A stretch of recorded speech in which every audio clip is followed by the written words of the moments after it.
கர்த்தருக்குள் பிரியமானவர்களே, அக்டோபர் 16 இன்றைய பனித்துளிகளின் தலைப்பானது மெய்யான மனம் திரும்புதல்.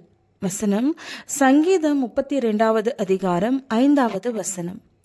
நான் என் அக்கிரமத்தை மறைக்காமல் என் பாவத்தை உமக்கு அறிவித்தேன், என் மீறுதல்களை கர்த்தருக்கு அறிக்கையிடுவேன் என்றேன். தேவரீர் என் பாவத்தின் தோஷத்தை மன்னித்தீர். என்னுடைய இளம் பிரயாத்தில் என் தாயார் ஓர் சுவரோவியத்தை எங்களுடைய அறையின் சுவரில் வரைந்தார்கள். அது நெடுநாட்களாய் அங்கேயே இருந்தது. அது தகர்க்கப்பட்ட ஒரு பழமையான கிரேக்க ஆலயம். அதன் ஓரத்தில் வெள்ளை நிற தூண்கள் நிற்க, நொறுக்கப்பட்ட நீரூற்று குழாய்கள், தகர்க்கப்பட்ட சிலைகள் அந்த ஓவியத்தில் இடம்பெற்றிருந்தது. கிரேக்க கட்டக்கலையின் பிரம்மாண்டத்தை நான் பார்த்து கொண்டிருந்த போது அது எது அந்த கோயிலை தகர்த்திருக்க வேண்டும் என்று யோசித்தேன்.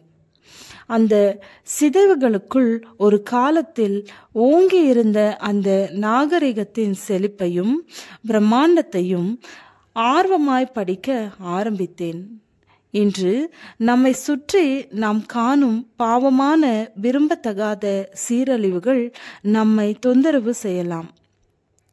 இந்த தேசங்கள் எல்லாம் தேவனை நிராகரித்தது தான் அதற்கான காரணம் என்று நாம் சுலபமாய் சொல்லிவிடலாம்.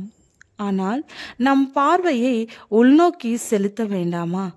நம்முடைய இருதயத்தில் உள்ளதை பொருட்படுத்தாமல் மற்றவர்களுடைய பாவ வழிகளை குற்றப்படுத்தும் நம்மை வேதம் மாயக்காரர்கள் என்று எச்சரிக்கிறது.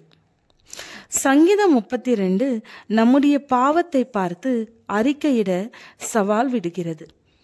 நம்முடைய பாவத்தை உணர்ந்து அறிக்கையிட்டு அந்த குற்றமான சாட்சியிலிருந்து விடுபட்டால் மெய்யான மனம் திரும்புதலின் மகிழ்ச்சியை நாம் அனுபவிக்க முடியும்.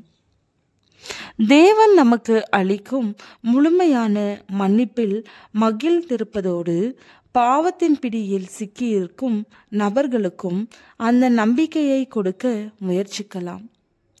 நம்முடைய பாவங்களை நாம் அறிக்கையிட்டால் பாவங்களை நமக்கு மன்னித்து எல்லா அநியாயத்தையும் நீக்கி நம்மை சுத்திகரிப்பதற்கு அவர் உண்மையும் நீதியும் உள்ளவராய் இருக்கிறார். நீங்கள் சொஸ்தமடையும் படிக்கு உங்கள் குற்றங்களை ஒருவருக்கொருவர் அறிக்கையிட்டு ஒருவருக்காக ஒருவர் ஜெபம் பண்ணுங்கள்.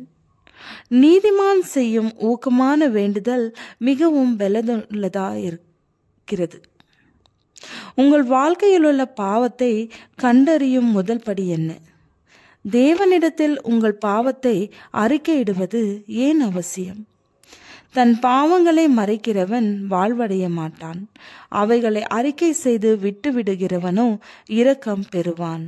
நீதிமொழிகள் 28 அதிகாரம் 13 வசனம். ஜெபம். தகப்பனே, என் பாவ குற்ற மனசாட்சியிலிருந்து என்னை விடுதலையாக்கிய உம்முடைய மன்னிப்பிற்காய் நன்றி. ஆமென்.